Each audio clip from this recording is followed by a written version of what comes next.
Maggie's hand shook, not from age, though 57 years had etched their stories into her skin, but from weight of that damn notebook. Her neighbor, a Gen Z barista with more piercings than patience, had cornered her outside coffee house. "You gotta teach us, fam.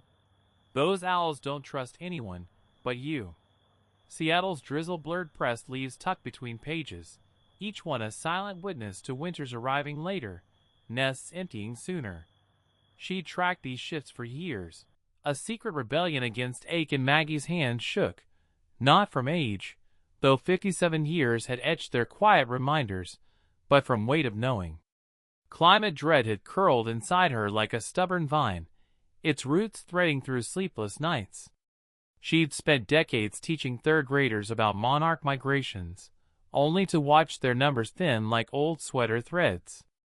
But grief, she decided, was a lousy dance partner. It stepped on her toes, left her clumsy, yet insisted on leading. So she grabbed her field notebook, its leather cracked like bark of her childhood magnolia, pages studded with pressed leaves from hikes through evergreen forests, and joined Seattle's Urban Owl Monitoring Project. Tracking barred owls became her rebellion. Each twilight, she'd lurk near coffeehouses, listening for their "who cooks for you" calls, jotting down sightings with focus of a detective on a caffeine high. Her notes were messy, her knees protested every crouch, but damn if she didn't feel alive. City's owls, it turned out, were thriving, adapting, nesting in parking garages, feasting on rats instead of voles. Their resilience spun a fresh metaphor in Maggie's mind. Maybe survival wasn't about pristine forests, but stubborn brilliance in cracks. Her weekly meetup, her fam of silver-haired trackers clinked mugs over spreadsheets, swapping stories of coyotes in cul-de-sacs and herons fishing in drainage ditches.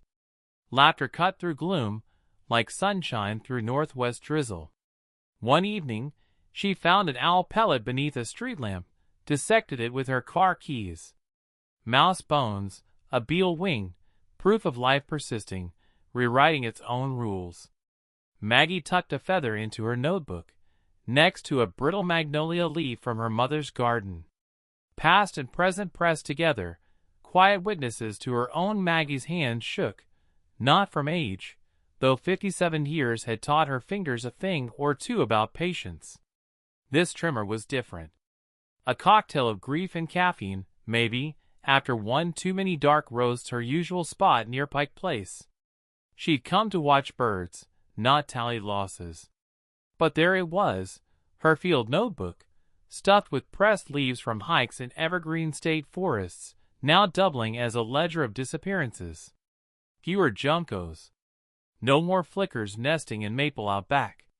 Then came flyer taped to a lamppost, edges curled from Seattle drizzle. Urban Owl Watch. No experience needed, just good eyes and stubborn hope. Creator scoffed. She had one of those things. But stubbornness won out, and next Thursday found her squinting into a borrowed monocular, tracking a barred owl silhouette against a half-moon. Her mentor, a retired geologist named Lynn who wore fingerless gloves and called everyone fam, didn't care that Creator mixed up talon sizes or whispered "hootie bastard" when a branch snapped unexpectedly. Lynn just handed her a thermos of something herbal and said, "Data's data, even when it's messy." Turns out, messy was Maggie's specialty. She logged owl sightings between shifts library, sketched feather patterns on napkins, even convinced her book club to swap wine for pre-dawn stakeouts. Not all stuck, but enough did. Women with their own notebooks, their own quiet fears about warming rivers and silent summers. They met in coffeehouses, comparing pages smudged with rain and determination. Maggie's pressed leaves became bookmarks, then badges. Each one a tiny rebellion. I was here. I paid attention. One evening, crouched near a community garden, she spotted a fledgling owl, fluff still clinging to its wings, perched on a fire escape. Her breath hitched. New life, stubborn as sidewalk weeds. Lynn elbowed her, grinning. Told ya hope's a verb, fam. Back home, Maggie smoothed a fresh leaf into her notebook. Not a relic. A receipt. Proof that watching, counting, showing up, it mattered. Maybe not to whole planet. But to her. To women who'd started calling themselves Hoot Collective behind City Hall's back. To Owl on Fire Escape, blissfully unaware it was somebody's antidote to despair. Her hands didn't shake anymore. Maggie's hand shook, not from age, though 57 years had taught her coffee jitters, and winter chill weren't same as fear. This was different. Flipping open her field notebook, its spine cracked from years of evergreen hikes, she stared pressed maple leaves framing scribbled dates. Empty spaces glared back where barred owl sightings should have been. 3 weeks without a single screech echoing through Discovery Park's pines. Them back coffeehouse meetups joked she'd gone full bird lady, but nobody laughed when she pointed out how few nestlings they'd logged last spring. She'd started this urban owl project to fight creeping dread that climate headlines brought, something tangible, actionable. Now it felt like counting ghosts. That notebook, once her armor against eco-grief, mocked her with its gaps. Maybe she was just another amateur clutching binocular shadows. But Maggie had spent decades teaching middle school science. She knew stubbornness beat brilliance every time. So she laced up her mudcake boots, ignoring knees that protested like unoiled hinges, and marched past dawn patrol joggers toward Park's Ravine. If owls weren't calling, she'd listen harder. By week's end, her notebook bulged with fresh entries, not just owl pellets beneath cedars, but shifts in junco migration patterns, earlier blackberry blooms. Cross-referencing community logs, she spotted a trend: raptors avoiding old territories, adapting. Not disappearance, but change. That notebook became proof of resilience. Pressed leaves bookmarking pages where despair might have won.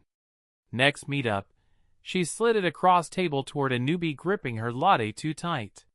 "Here's thing about grief," Maggie said, thumbing a dog-eared page. "You gotta out-stubborn it." Outside, twilight hummed with unseen wings. Maggie's hand shook, not from age, though 57 years had etched wisdom into her skin, but from weight of her field notebook, its pages thick with pressed leaves and scribbled observations. Seattle's drizzle blurred her glasses as she adjusted trail camera aimed a shadowy fur.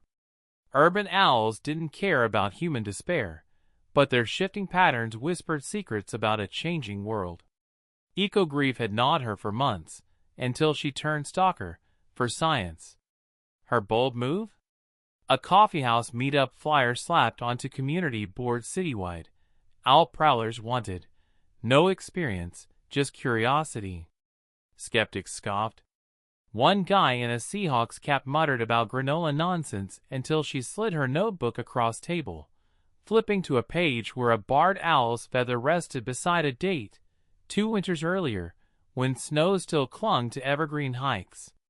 "Proofs and pudding, fam," she said, grinning as his smirk faltered. Then came twist. A grainy night vision clip of a fledgling owl taking first flight, posted online by a teen volunteer. Overnight, Maggie's ragtag crew blew up. Local news dubbed them Hoot Squad, and suddenly City Hall wanted data. A packed workshop, she demonstrated how to log sightings without spooking birds. Pretend you're sneaking past your ex-Pike Place market, earning snorts and furious note-taking. As applause erupted, she caught her reflection in a window. Silver hair wild, boots muddy, utterly alive. That notebook, once a private solace, now pulsed with collective hope. A councilwoman who dismissed her months prior stood slack-jawed, stammering about policy changes. "I'm writing my own story," Maggie thought, tucking a fresh maple leaf between pages. Not bad for a woman who'd started out just trying to outrun despair, one feather at a time. Maggie's hand steadied as she pressed another leaf into her field notebook, a crimson maple, crisp with autumn's bite. 57 years hadn't slowed her. They'd just given her better stories. Seattle's urban owls, once silent ghosts of city, now flickered through her notes like ink blots come alive. Her odd habit of muttering to them, "Who cooks for you?" had earned chuckles from her coffeehouse fam, but when barred owl numbers doubled in 2 years, no one laughed. Just nodded. Took notes. Joined in. Eco-grief had once coiled around her ribs, like morning mist over evergreen hikes. Now, it unraveled with every data point, every woman she guided through moonlit monitoring shifts. Their collective notebooks, dog-eared, coffee-stained, stuffed with pressed leaves, became testaments to resilience. Not helpless witnesses, but architects of change. Maggie's favorite page? A scribble from a new recruit. "Saw my first fledgling. Cried in best way." By winter, their project birthed a citywide movement, moms, grandmas, and a particularly fierce retiree named Bev, who tracked raccoons and politicians with equal gusto. Climate anxiety didn't vanish, but it paled beside crackle of purpose. Maggie's old notebook, now bulging with leaves and lore, sat displayed community center like a relic. Or maybe a roadmap. Grab your notebook. Your corner of world's waiting.